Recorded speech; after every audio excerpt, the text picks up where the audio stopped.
Mahitaji na matakwa. Familia nyingi zinaishi kwa matakwa, sio kwa mahitaji. Mahitaji ni kama vile chakula, makazi, elimu na malazi na afya. Hivyo ndivyo ni mahitaji. Lakini matakwa ni kama vile mitoko, harusi, mashindano ya kula na kuvaa. Wengi wanataka kila kadi ya harusi inayokuja lazima changie.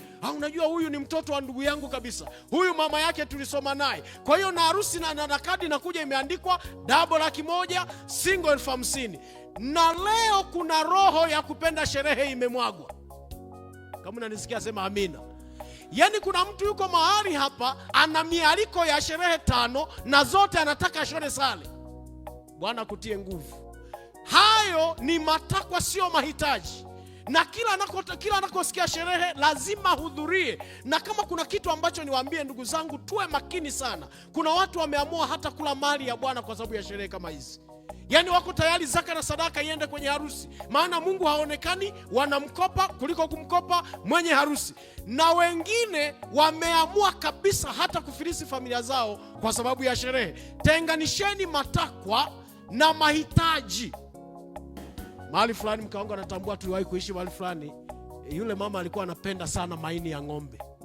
Anakwenda kukopa maini na ndani hana unga.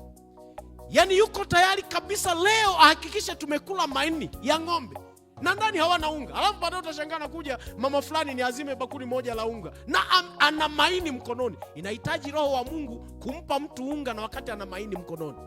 Inahitaji roho wa Mungu.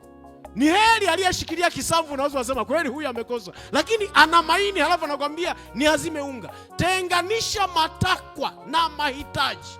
Na ngoja niwaambie, Biblia ina mafungu mengi mazuri. Anasema heri mego kavu na amani kuliko sherehe na ugomvi.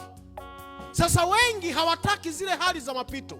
Wiki jao nitazungumzia mapito ya wanandoa. Hawataki hiyo hali ya mapito. Kuna wakati nafika hatua, wale ambao wazee wa zamani mnaonisikiliza, kuna nyakati ilikuwa inalazimu mume na mke muache kwanza kula, watoto washibe. Wanaambia baba na mama, mbona hamuri? Unaambia sisi tumeshiba. Kumbe mmegundua kaugali ni kadogo, mnawaacha wale kwanza. Ila sio wazazi wa .com.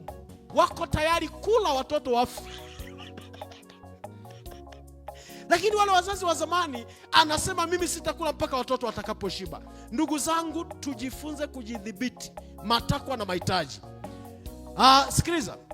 Namba 7, shirikianeni katika maamuzi ya mambo ya fedha.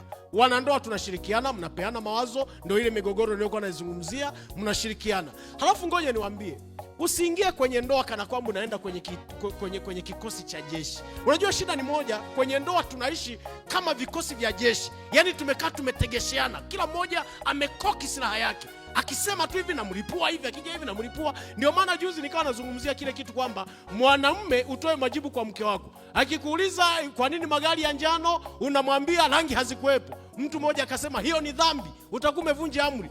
Kwenye ndoa mkiishi kiamri hata mbinguni hamkanyagi. Kuna wakati wa kutaniana, kuna wakati wa mzao wa wanandoa, na kuna wakati wa kuwa serious. Mkisema tuishi kwa amri, wachungaji tutaingia vyumbani na mwongozo wa kanisa na Biblia na mwongozo wa wachungaji. Hiyo haitakuwa ndoa, litakuwa ni baraza la kanisa. Mguse jirani yako mwambie, umemwelewa mchungaji? Na wengi ndoa zao zinaharibika kwa sababu they are very serious. Maisha haya hayahitaji uwe serious sana. Yanahitaji wakati fulani uwe kama hauoni. Ndio maana jana nikamwambia wanawake wanaishi muda mrefu kwa sababu hawako serious sana na maisha. Yaani wao kila kitu wanaona it is okay. Sisi ndio tuko serious.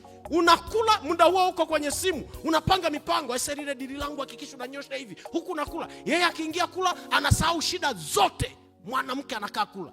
Wewe unakula huko kwenye kompyuta. Kwenye kompyuta unakula. Shida ukisha kuwa serious na maisha, tegemea kufa mapema. Kwa hiyo hata yule aliyesema utakuwa umedanganya, sikiliza, kwenye ndoa tuna utani mwingi. Ndio maana nikwambia juzi, mimi niliwahi kuvaa gauni la mke wangu na kilemba nikatoka nje. Sasa kuna mtu ataniambia pastor umevunja amri, maana nasema usivae mavazi ya mpasa.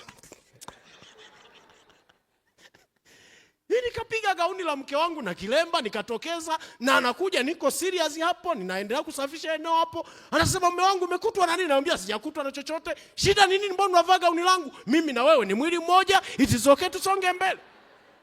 Sasa Sasa kuna msabato mahali fulani, Biblia inasema usivae.